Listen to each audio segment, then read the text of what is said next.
So today we are starting with one of the most important topic of management accounting, that is study of financial statements.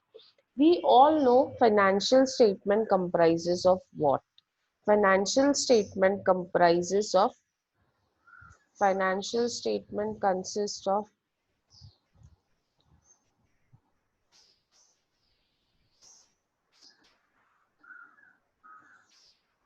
first one, profit and loss account, and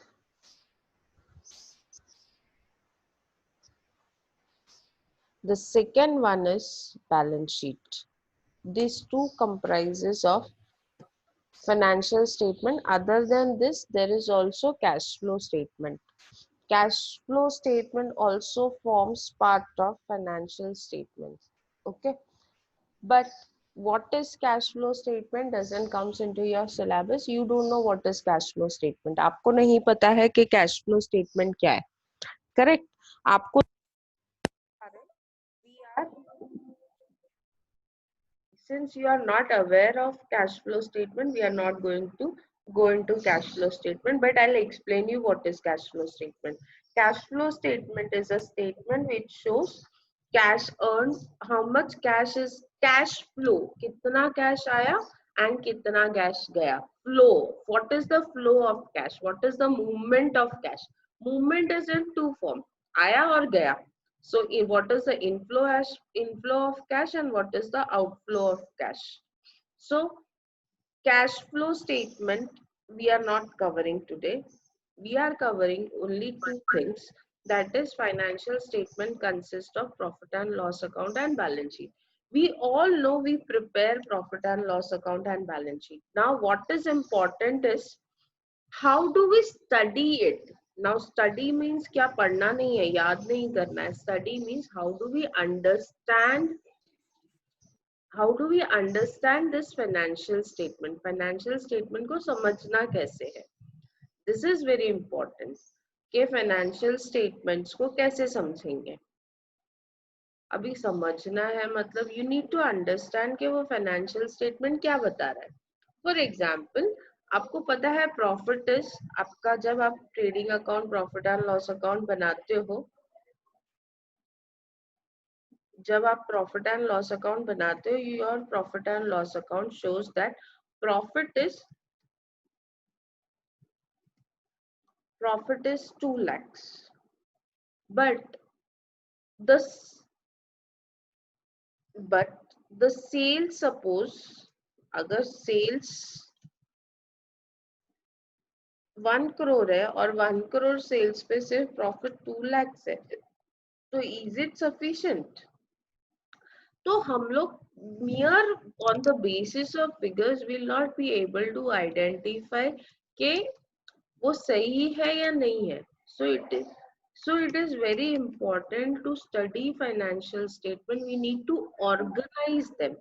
Study करने के लिए सबसे पहले क्या चाहिए? उसका organization चाहिए कि हमको ये पता हो कि मेरा सेल्स कितना है, सेल्स में से कैश सेल्स कितना है, क्रेडिट सेल्स कितना है, what is my operating expenses, what is my cost of goods sold, cost of goods sold कितना है, मेरा ऑपरेटिंग एक्सपेंसेस कितना है, what is operating expenses, what is operating profit, cost of goods sold, operating expenses, operating profit.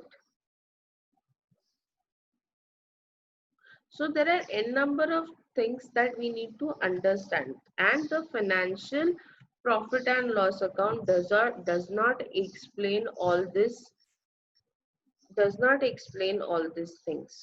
आपका जो PNL बनाते हो FA में उसका कोई यूज नहीं है. वो PL अकाउंट,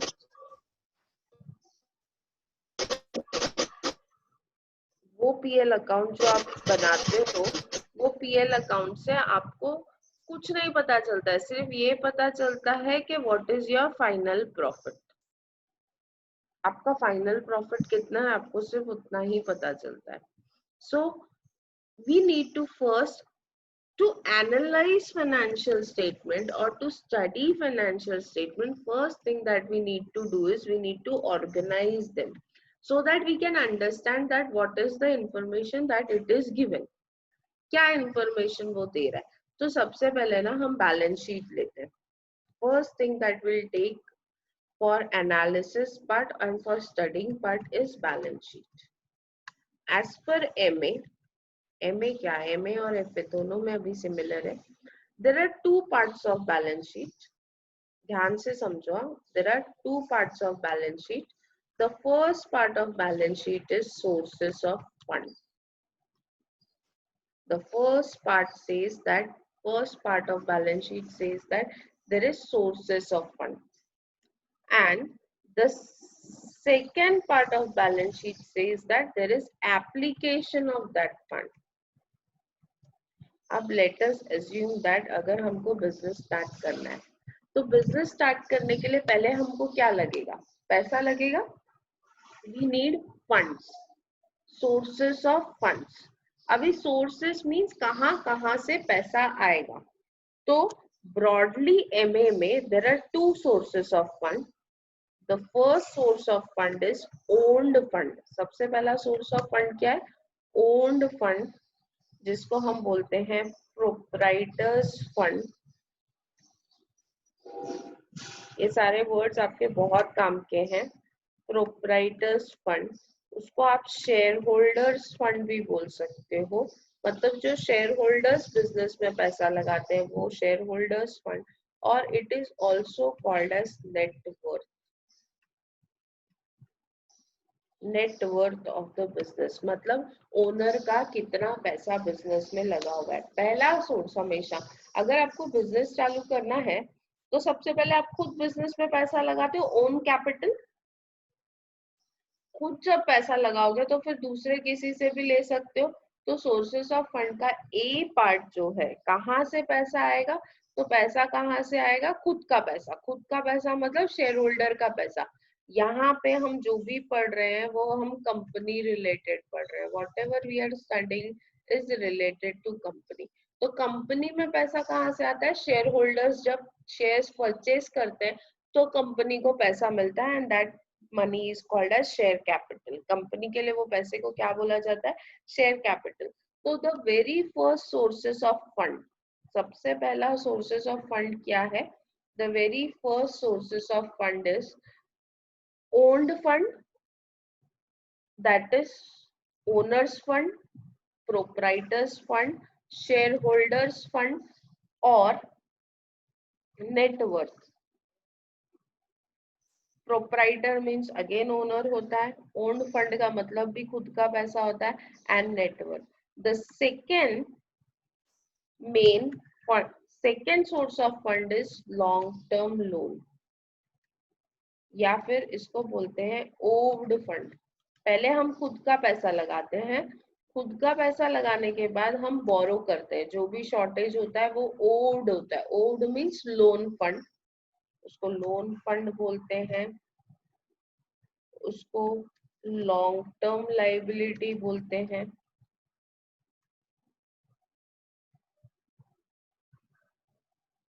उसको बोरोड फंड बोलते हैं, मतलब जो आपने बोरो किया है, बोरोड फंड. ठीक है. Loan fund, long term loan या long term liability means one and the same thing.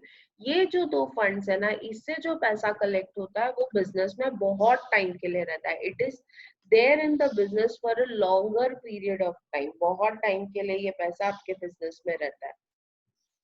So there are two types of sources of fund. One is owned fund and other is owned fund. Old fund means जो share holders business, जो share holder का पैसा business में रहता है उसको बोलते हैं ओल्ड फंड. और उसको और एक चीज बोलते हैं प्रोप्राइटर्स फंड, या फिर शेयर होल्डर्स फंड, या तो फिर network. Second type of fund जो बिजनेस में आता है that is owned fund, loan fund, long term liability, borrowed fund. अब एप्लीकेशन ऑफ फंड, ये जो पैसा आता है इससे हम दो चीजें करते हैं. एक तो हम फिक्स एसेट परचेज करते हैं और दूसरा हम इससे वर्किंग कैपिटल भी चलाते हैं. ये पैसों को दो पार्ट्स में डिवाइड किया जाता है. One is the money is invested. Application of fund is nothing but investment. अब जो पैसा आया है उसे इन्वेस्टमेंट करना है। इन्वेस्टमेंट क्या करना है? एक इन्वेस्टमेंट होगा जो लॉन्ग टर्म इन्वेस्टमेंट होगा या फिर वो फिक्स्ड इन्वेस्टमेंट होगा। मतलब एक बार इन्वेस्टमेंट कर दिया तो ये पैसा आप निकाल नहीं सकते। जैसे अगर बिजनेस करना है तो आपको प्रीमाइसेस लगेगा, तो आपने प्रीमाइसेस खरीदा, तो प्रीमाइसेस हम कब बेच सकते हैं? क्या नहीं, जब तक आप बिजनेस बंद नहीं करोगे तब तक आप प्रीमाइसेस नहीं सेल कर सकते। Unless and until you are running the business, you won't be able to sell that premises. So that premises is your fixed investment. आपने मैन्युफैक्चरिंग बिजनेस स्टार्ट किया तो आपने प्लांट एंड मशीनरी भी खरीदा, तो प्लांट एंड मशीनरी रिप्लेस होगा। ये plant and machinery पुराना हो गया तो उसकी जगह पे नया आएगा, लेकिन ऐसा कभी भी नहीं होगा कि आप प्लांट एंड मशीनरी बेच सकोगे। You will not be able to sell it throughout the life of business, you will be able to replace it. आपको टाइम टू टाइम उसको रिप्लेस करना है, बट आप उसको कभी सेल नहीं कर सकते। So your in application of funds is divided into two parts, that is fixed assets.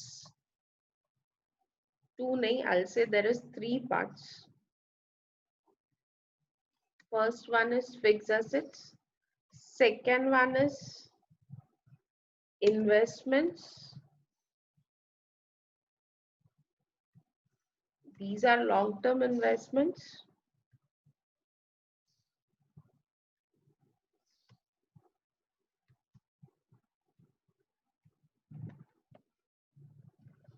and third one is working capital. So these are your working capital. क्या होता है आपको अभी पता है, what is working capital? You all have done this topic, working capital. Working capital is what? Current asset minus current liability. And current asset में क्या आता है और current liability में क्या आता है ये भी आपको पता है. So working capital is current asset minus current liability. तो जो भी आपने पैसा कलेक्ट किया उस पैसे को इन्वेस्ट करते हैं। उस पैसे को नॉर्मली हम दो तरीके से इन्वेस्ट करते हैं, उससे या तो फिक्स एसेट परचेज करते हैं, एक्स्ट्रा फंड्स होगा तो हम उसको लॉन्ग टर्म इन्वेस्टमेंट में डालते हैं, या फिर वो इन्वेस्टमेंट खरीदते हैं जो वो बिजनेस करने के लिए जरूरी है। एंड थर्ड थिंग इज हम क्या करते हैं, उससे बिजनेस रन करते हैं, डे टू डे एक्सपेंसेस भी उसी में से इनकर करते हैं, and it is called as working capital. यहाँ तक क्लियर है? Is it clear till here? Put it on the chat box. I am repeating, your balance sheet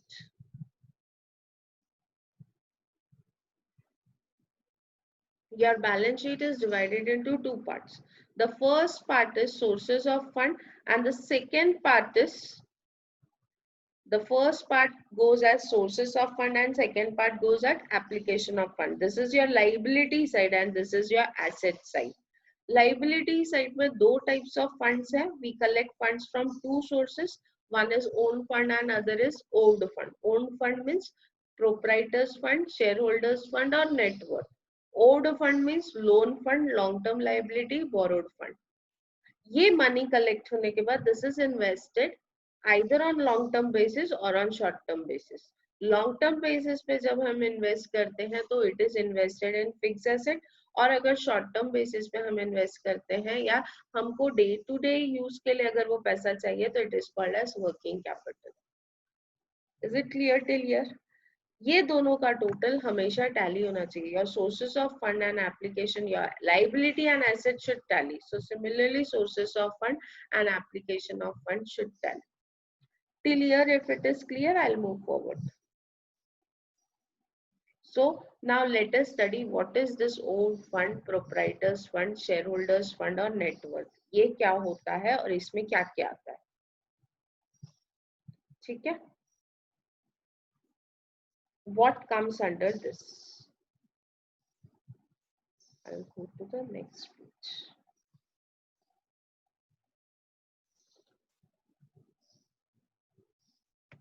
Now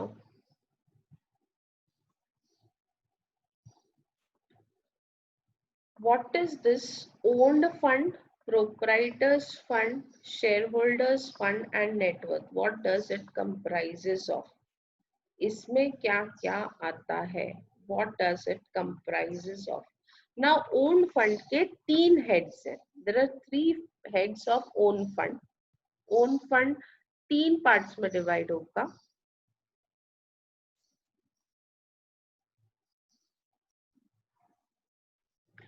ठीक है. पहला आता है उसमें शेयर कैपिटल. पहला क्या है? Share capital.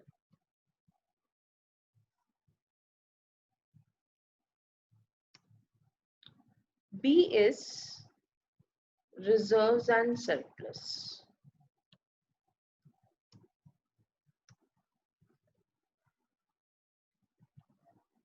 And C is fictitious asset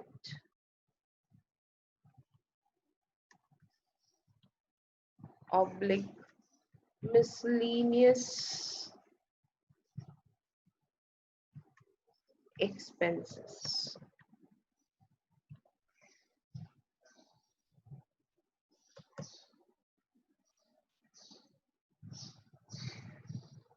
Now, your shareholders fund, owned fund or proprietors fund is divided into 3 parts. One is share capital. Share capital क्या होता है? शेयर्स इशू करके कंपनी जो भी पैसा कलेक्ट करती है उसको शेयर कैपिटल बोलते हैं. कंपनी ने शेयर्स इशू करके जो भी अमाउंट कलेक्ट किया है that is called as share capital. What is reserves and surplus? Reserves and surplus means accumulated profit of the company. Company ने जो भी प्रॉफिट एक्यूमुलेट किया है, अपने पास जमा किया है, उसको बोलते हैं reserves and surplus. Fictitious asset या मिसलेनियस एक्सपेंसेस का मतलब होता है वो एसेट, वो आइटम्स जो आप एसेट साइड में दिखा रहे हो but they are actually not an asset, they are false asset, they are expenses which are not yet written off. आपके लॉसेस जो जमा हो गए हैं या आपके कुछ डिफर्ड रेवेन्यू एक्सपेंडिचर्स हैं जो आपने राइट ऑफ नहीं किए हैं और आप उनको एसेट साइड में दिखा रहे हो, सच items are called as fictitious asset or miscellaneous expenses. Now share capital के दो types हैं. First one is equity share capital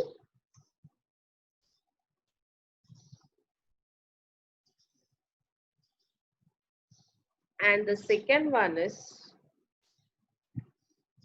preference share capital. We all know share capital दो types के होते हैं, equity share capital and preference share capital.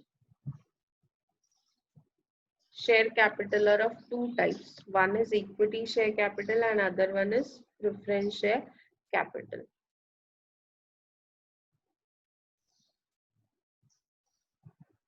ठीक है. अब रिजर्व्स एंड सरप्लस में बहुत सारे रिजर्व्स हैं, एक एक करके हम रिजर्व्स लिखते जाते हैं. These are the various types of reserves that you have. General reserve, आप लोगों ने जो नाम सुने हैं पहले मैं वो लिखती हूँ. General reserve, profit and loss account,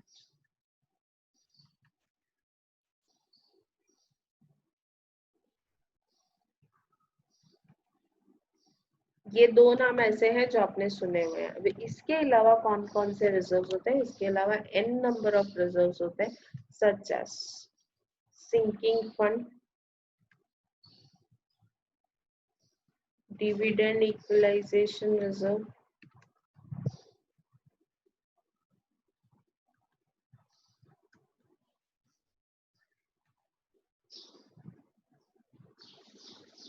capital reserve,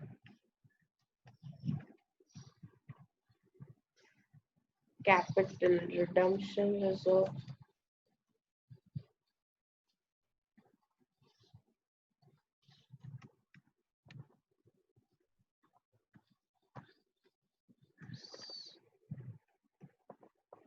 debenture redemption reserve, debenture redemption fund भी बोलते हैं,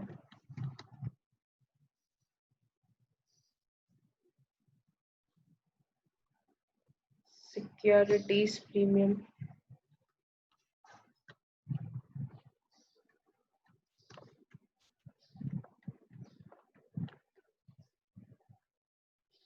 share forfeiture account,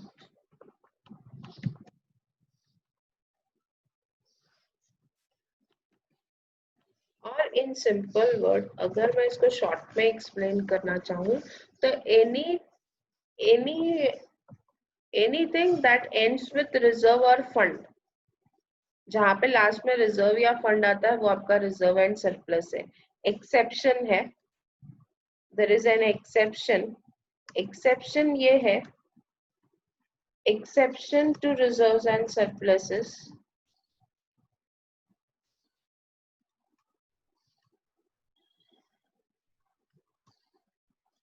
debenture reserve, sorry, depreciation reserve। बहुत बार ना depreciation reserve करके दिया जाता है, तो depreciation reserve is not a reserve, it is depreciation। depreciation reserve अगर आपको दिया भी है depreciation reserve या depreciation fund, तो it is not a reserve, it has to be deducted from share capital। ठीक है।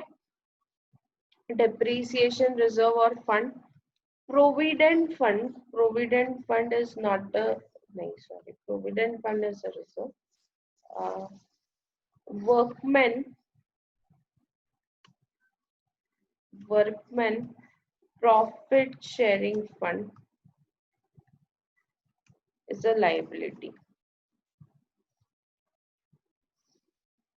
सो ऐसे में मोस्ट ऑफ द केसेस में डिप्रीसिएशन रिजर्व या डिप्रीसिएशन फंड दिया जाता है। डिप्रीसिएशन रिजर्व या depreciation fund is not a reserve। Similarly, workman profit sharing fund means workman को जो profit share आपको देना है वो है, तो it is a liability, again it is not a reserve। okay, so reserves में कोई भी आइटम जो रिजर्व या फंड करके ऐड लास्ट में एंड होता है, those are all reserves and surplus other than depreciation reserve।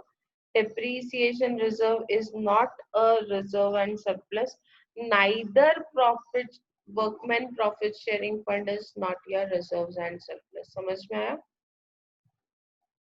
is it clear?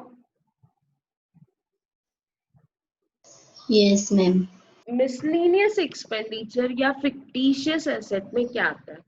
any expenses which is not written off। कोई भी expense जो written off नहीं होता है, जो write off नहीं होता है, उसको बोलते हैं fictitious asset या miscellaneous expenses। सबसे पहले इसमें लॉस आता है, profit and loss account having a debit balance. Profit and loss account with debit balance. अभी डेबिट बैलेंस अगर प्रॉफिट एंड लॉस का है तो it means it is loss. उसके अलावा preliminary expenses. Now what is meant by preliminary expenses? Preliminary expenses means company formation expenses, discount on issue of shares or debentures,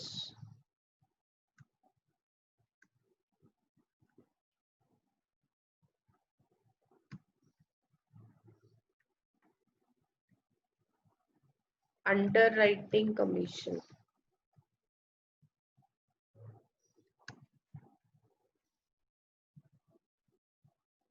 These are some examples of fictitious asset। अभी ये जो है ये सारे आपके fictitious assets हैं। इसके अलावा भी कुछ आ सकता है, जैसे खाली प्रॉब्लम में, एक मिनट,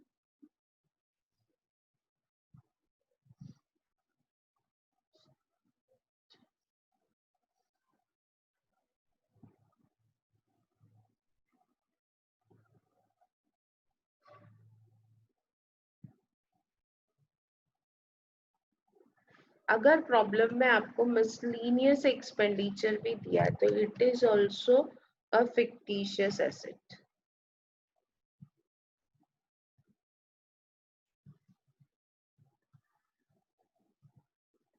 सो नाउ रिवाइजिंग, आपके शेयर होल्डर्स फंड के तीन हेड्स हैं। पहला है शेयर कैपिटल, सेकंड है रिजर्व्स एंड सरप्लस और थर्ड है फिक्टिशियस एसेट। शेयर कैपिटल में दो टाइप के कैपिटल है, one is equity share capital and other one is preference share capital. Reserves and surplus means anything, any item on the liability side which ends with reserve or fund other than other than depreciation reserve और workman profit sharing fund. Depreciation reserve भी बोलते हैं, depreciation fund भी बोलते हैं, and workman profit sharing fund. Depreciation reserve या depreciation fund is a depreciation जो fix asset में से माइनस होता है, and workman profit sharing fund is a liability. अभी रिजर्व्स में आता क्या है? रिजर्व्स का मतलब क्या है? Accumulated profits of the company. Company इतने सालों से चल रही है तो कंपनी ने सारा प्रॉफिट शेयर होल्डर को डिविडेंड करके नहीं दिया होता है, कुछ तो वो अपने पास रिटेन करती है. जो अपने पास रिटेन करती है वो होता है general reserve, profit and loss account, sinking fund, dividend equalisation reserve, capital reserve, capital redemption reserve, debenture redemption fund, securities premium, and share forfeiture account. Under fictitious asset or miscellaneous expenses, there are profit and loss account, debit balance. This is loss. Preliminary expenses, discount on issue of shares or debenture, underwriting commission, and miscellaneous expenditure. ये मैंने कुछ examples लिए हैं कि fictitious asset में क्या क्या आता है. Now how do you calculate share holders fund? Share holders fund is share capital plus reserves and surplus minus fictitious asset.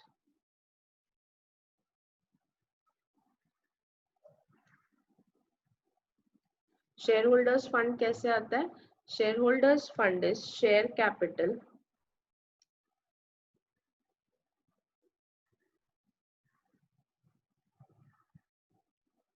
Plus reserves and surplus. Reserves add करते हैं, reserve and surplus, and minus क्या करते हैं? Fictitious asset. तो मेरा first part owned fund का clear है. Owned fund, proprietors' fund, share holders fund and net worth. इसको कैलकुलेट कैसे किया जाता है? ये अलग अलग नाम है. और इसको कैलकुलेट कैसे करना है? Share capital plus reserves and surplus minus fictitious asset. Share capital में क्या क्या आता है? शेयर कैपिटल में इक्विटी शेयर कैपिटल और प्रेफरेंस शेयर कैपिटल आता है. करेक्ट?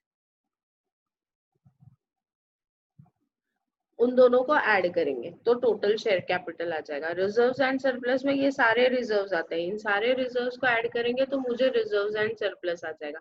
फिक्टिशियस एसेट में ये सारे आइटम्स आते हैं, इन सबको ऐड करेंगे तो फिक्टिशियस एसेट आ जाएगा.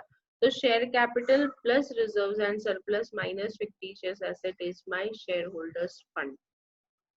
Owned fund, share holders fund, proprietors' fund, net worth means जो पैसा शेयर होल्डर्स बिजनेस में लगाते हैं या बिजनेस में जो पैसा शेयर होल्डर्स का है. तो शेयर होल्डर का पैसा क्या है? शेयर कैपिटल और रिजर्व्स एंड सरप्लस, उसमें से माइनस क्या होगा? Fictitious asset. यहाँ तक क्लियर है? Is it clear till here? Should I move forward? ये लिख रहे हो आप? Yes, ma'am. लिख रहे हो आप लोग? Yes, ma'am. Are you all writing simultaneously? Okay. Yes, ma'am. Now we move to the next part, that is second. क्या था? सेकेंड क्या था सोर्सेस ऑफ फंड में? फर्स्ट था ओन्ड फंड. सेकेंड क्या था? After owned fund what is other fund that we collect? Owned fund के बाद क्या आता है? What comes after owned fund? हमारा खुद का पैसा लगने के बाद अगर कोई शॉर्टेज हुआ तो हम लोन लेते हैं. लोन लेते हैं तो उसको क्या बोलते हैं? Owned fund. उसको क्या बोलते हैं? Owned fund, loan fund, long term liability और borrowed fund. Are you getting it? First is own fund.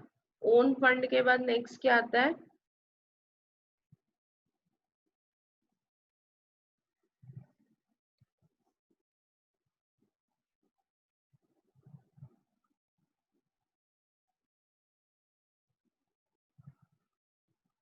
Now own fund में कैटेगरीज नहीं है, डायरेक्टली हम देखेंगे कि उसके एग्जांपल्स क्या क्या है.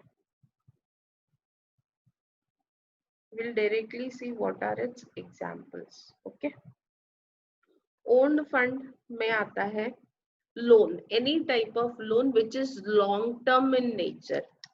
loan which is long term in nature, means जो आपने 5 साल 10 साल 15 साल 25 साल 30 साल के लिए लिया है, 1 साल के लिए लिया है तो वो इधर नहीं आएगा। आपने जो भी लॉन्ग टर्म के लिए लोन्स लिए, loans which are taken for long term,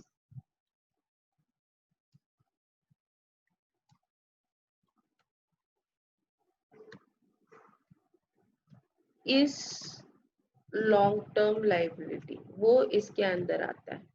अभी लॉन्ग टर्म के लिए हम कौन कौन से लोन लेते हैं? हम सबसे पहले बैंक लोन लेते हैं। बैंक लोन लेते हैं कि नहीं लेते हैं? Do we take bank loan or not? Bank loan. फिर हम लेते हैं loans from financial institution, loans from financial institution. Financial institution mean ICFCI, IDBI, industrial development bank of India. तो ये सारे क्या है? ये सारे फाइनेंशियल इंस्टीट्यूशंस है। तो इनसे अगर आपने लोन लिया तो that is all long term loan. Debentures से जो पैसा आता है, जब आप डिबेंचर्स इशू करते हो तो it is also an example of long term loan. आपने पब्लिक डिपॉजिट लिया, public deposit, accepted public deposit, it is a long term liability. Bonds, issue of bonds is a long term liability. So loan from bank, that is bank loan, loan from financial institutions, debentures, public deposit, bonds, many time it is also called as secured loan. अगर कोई secured loan या unsecured loan है, it is also example of owned fund, owed fund, loan fund, long term liability, borrowed fund. ये सारे example हैं आपके borrowed fund के।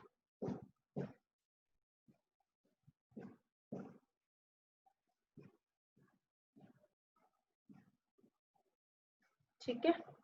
So bank loan, loan from financial institution, debentures, public deposit, bond, secured loan and unsecured loan is your owed fund. Now sources of fund, sources of fund is sum total of, sources of fund क्या है? Sum total of owned fund and owed fund.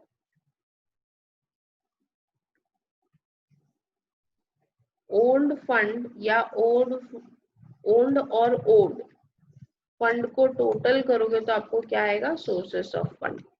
मेरा sources क्या है? Own और odd, मतलब खुद का पैसा और लोन वाला, तो दोनों को ऐड करूंगी तो मुझे क्या मिलेगा? Sources of fund. This is what is my sources of fund.